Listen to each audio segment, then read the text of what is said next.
Ekitufunza sijja kulimba ewaka ninayo omwami newe tuuka ku nsonga z'omu kisenge ekituufu tamala tamala nyine ennyonta simanyi oba gw'ogenda kunnyamba otya. Nene madamu ebyo byangu nnyo nze ebyo ebintu mbisobola. Nankakasa ntya ati n'osobola?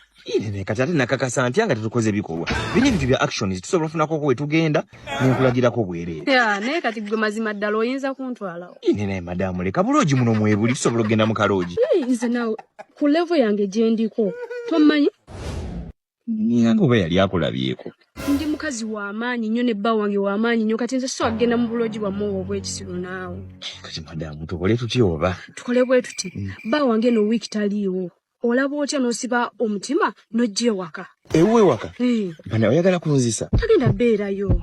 Namanyi tuba tukola nze nfunye idea tukole bwe tuti mu kifo ky'okumpita ewuwo ng'omusajja taliiwo atajja nsanga nkwatireyo tukole bwe tuti mugambe oyina mwannyoko yaba muganda we omulenzi aba mukyalo mbalala agenda kujja obakola ku byandagamuntu agala genda bweru naye agenda kugigoberako awo ne passport ye agenda sulawoko ennaku nga 3 kati omusajja agenda okuva ewaka nga kitegede nti nze ndi muganda wo yawaka bw'anaavaawo n'agenda kuba enyamuga madamu nawe osiime ngenda kumalako ennyonta madamu tokiti.